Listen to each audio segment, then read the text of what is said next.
Om Swastiastu. Terima kasih Bapak dosen pemuji yang telah meluangkan waktunya. Saya Eda Bagus PD Arista Wijaya, mahasiswa Prodi Arsitektur, Fakultas Teknik dan Perencanaan Universitas Warmadewa. Di sini saya akan mempresentasikan mengenai tugas akhir yang telah saya buat dengan judul Perencanaan dan Perancangan Pusat Wisata Tenun di Klungkung, Bali. Latar belakang Kabupaten Klungkung dikenal dengan ciri khas seni budaya berupa kerajinan kain tenun dan dikenal sebagai pusat industri tenun terbesar di Bali. Kain tenun di Klungkung saat ini berada dalam ancaman karena masalah regenerasi pembuatnya dan teknologi pembuat kain yang kian mudah, seperti munculnya mesin dan printing yang nilai jualan tak sebanding dengan kain dari hasil tenun tradisional. Namun pada tahun 2019, permintaan kain tenun mulai meningkat semenjak ditetapkannya peraturan tentang wajib menggunakan kain adat Bali. Meningkatnya kain tenun tidak sejalan dengan jumlah pengrajin yang memproduksi kain tenun pada tahun 2019, khususnya di Kabupaten Klungkung yang terkenal dengan pusat industri tenun terbesar di Bali, dan keadaan di masyarakat berkurangnya pengetahuan masyarakat tentang proses pembuatan kain tenun untuk generasi saat ini, dan masyarakat hanya menggunakan produknya saja tanpa diimbangi dengan pengetahuan tentang proses produksinya. Dengan latar belakang tersebut, dibutuhkannya pusat wisata tenun di Klungkung, Bali ini sebagai wadah untuk wisata edukasi sekaligus tempat produksi kain tenun. Menggunakan tema arsitektur neo-vernakular dengan penerapan elemen arsitekturnya yang telah ada baik fisik maupun bentuknya dengan gaya baru. Penerapan arsitektur neo-vernakular dengan menggunakan bangunan Kartagosa sebagai bangunan yang memiliki elemen arsitektur. Konsep dasar, perencanaan dan perancangan pusat wisata tenun di Klungkung, Bali ini menggunakan konsep education yang berarti wisata edukasi, dengan menghasilkan ruang-ruang dari proses pembuatan kain tenun untuk dijadikan area edukasi bagi pengunjungnya, dengan membuat pengunjung pada indoor maupun outdoor untuk mendapatkan pembelajaran tentang kain tenun. Konsep zoning, berdasarkan hasil analisa didapatkanlah zoning. Yang pertama, yang berwarna merah merupakan zona publik, yang berwarna kuning merupakan zona semi privat, dan yang berwarna hijau merupakan zona privat. Di zona publik yang berwarna merah di sini merupakan area yang dapat dikunjungi oleh semua aktivitas. Yang pertama terdapat parkir pengunjung, lalu di sini terdapat lobby area, terdapat galeri dan souvenir shop, dan di sini terdapat galeri sejarah. Lalu di bagian zona di sini terdapat area restoran. Selanjutnya, untuk yang berwarna kuning di sini merupakan area semi private, di mana di area semi private di sini terdapat fungsi utama, yaitu area produksi dan pelatihan tenun. Lalu di sini terdapat area pengolahan benang, dan di sini merupakan parkir untuk karyawan. Lalu yang terakhir yang berwarna hijau di sini merupakan area privat, di mana di area privat ini terdapat area pengelola, dan di sini terdapat area servis.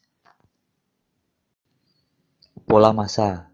Pada pusat wisata tenun di sini menggunakan pola masa memusat, di mana tiap masa bangunan yang ada di sini berorientasi fokus ke area terbuka yang berada di tengah di sini.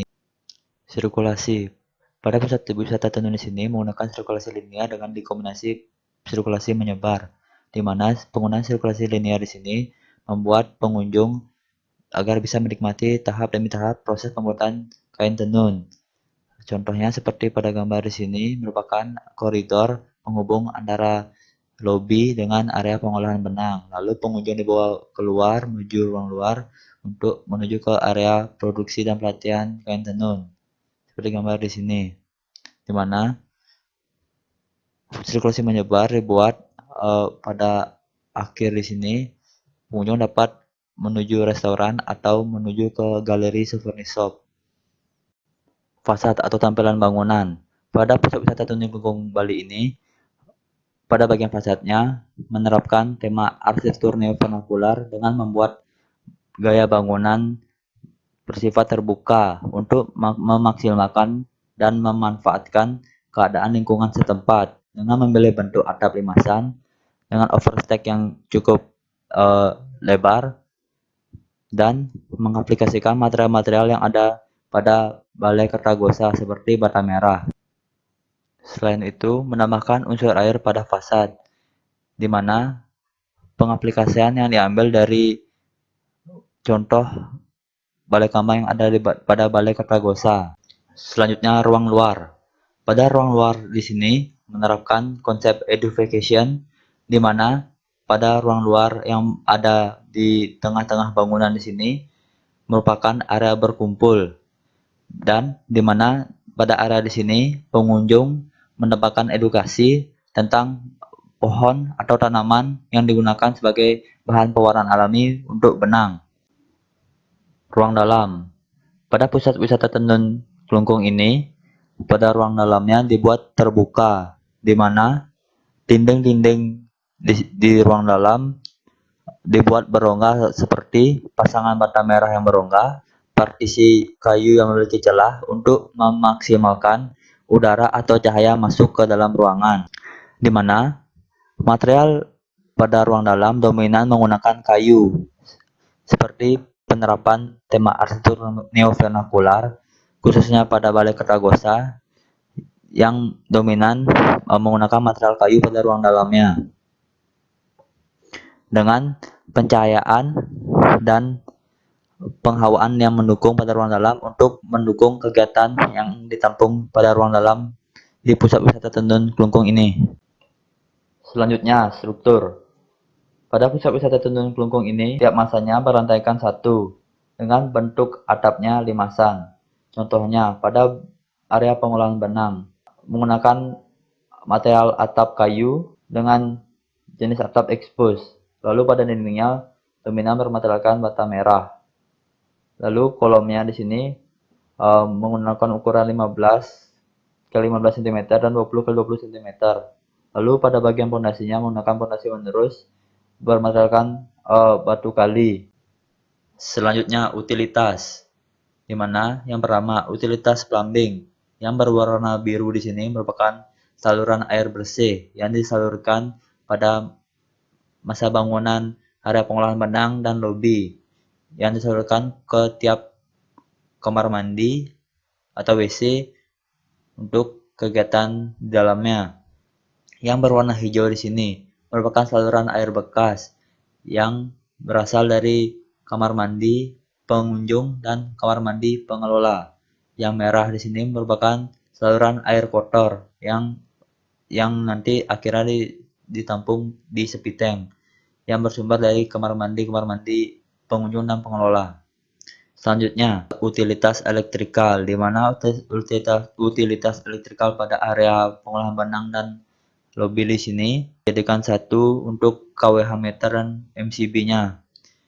Untuk penggunaan downlight di sini digunakan pada area-area yang bersifat agak tertutup, seperti pada area galeri sejarah dan area pertemuan di sini dan kamar mandi.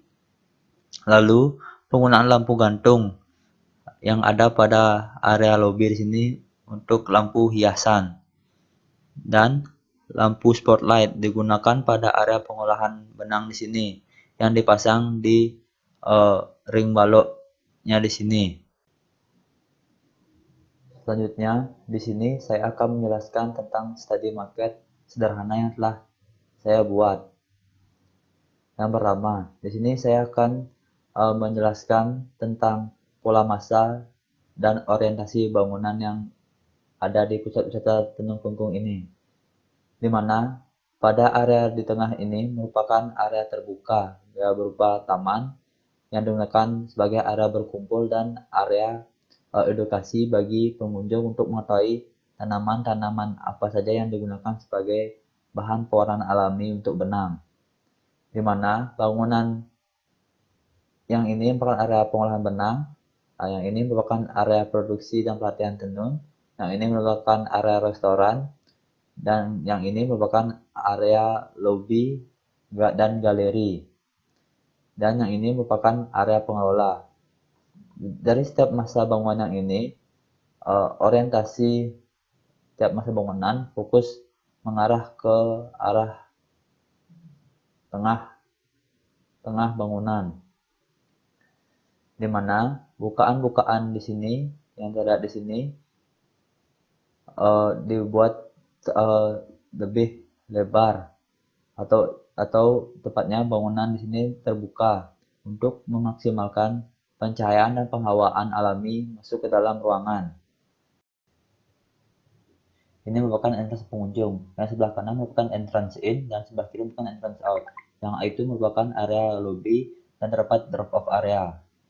Untuk ini merupakan parkir pengunjung, di mana parkir yang disediakan itu parkir mobil, motor, dan dua parkir bus.